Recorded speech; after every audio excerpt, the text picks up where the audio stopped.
மிளகாய் பஜ்ஜி செய்யும் பொழுது மிளகாய்களை கீறி உள்ளிருக்கும் விதைகளை எடுத்துவிட்டு சூடான நீரில் சிறிது நேரம் போட்டு எடுத்து பஜ்ஜி செய்ய அதிக காரம் இன்றி மிளகாய் நன்கு வெந்தும் இருக்கும்.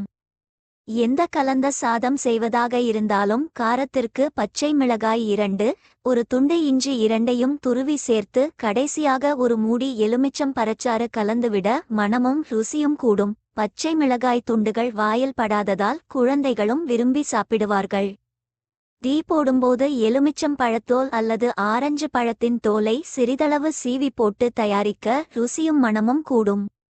மொச்சை, தட்டைப்பயிறு, கொண்டைக்கடலை ஆகியவற்றை ஊற வைக்க மறந்துவிட்டால் வாணலியில் போட்டு சிறிது நேரம் சூடுவர வறுத்து குக்கரில் வேகவிட சுலபமாக வெந்துவிடும்.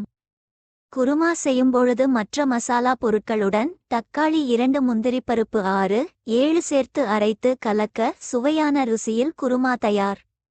கொத்தமல்லி, புதினா துவையல் அரைக்கும் பொழுது தண்ணீருக்கு பதில் சிறிது தயிர் கலந்து அரைக்க ருசியும் கூடும், நிறமும் பச்சை பசேல் என இருக்கும்.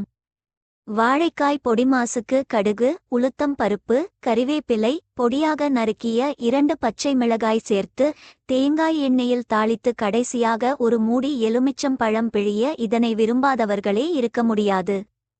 பச்சை பட்டாணியை வேகவிடும் சமயம் ஒரு ஸ்பூன் சர்க்கரை சேர்த்துவிட பட்டாணியின் ருசி கூடும்.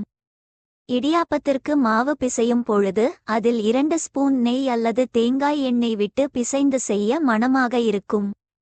பருப்புருண்டை குழம்பு செய்யும் பொழுது கடலைப்பருப்பு, துவரம் பருப்பு 2ம் அரை கப் எடுத்துக்கொண்டு அத்துடன் வாழைப்பூ நறுக்கியது 1 கப், காய்ந்த மிளகாய் சேர்த்து அரை மணி நேரம் ஊறியதும் உப்பு சேர்த்து கொரகொரப்பாக அரைத்து இட்லி தட்டில் வேகவிட்டு குழம்பில் சேர்க்க வாழைப்பூவை விரும்பாதவர்கள் கூட விரும்பி சாப்பிடுவார்கள்.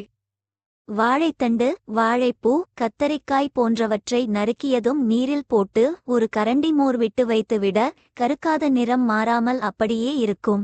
வாழைக்காய் பஜ்ஜி செய்யும்போது சிலர் அது உப்பலாக வருவதற்காக பேக்கிங் சோடா சேர்ப்பார்கள். இதனை தவிர்த்து ஒரு கரண்டி இட்லி மாவை பஜ்ஜி மாவுடன் சேர்த்து கலந்து பஜ்ஜி போட சூப்பரான உப்பலுடன் ருசியும் கூடுதலாக இருக்கும். லைக் அண்ட் காமெண்ட் பண்ணுங்க, மறக்காமல் சப்ஸ்கிரைப் செய்யுங்கள். மிக்க நன்றி.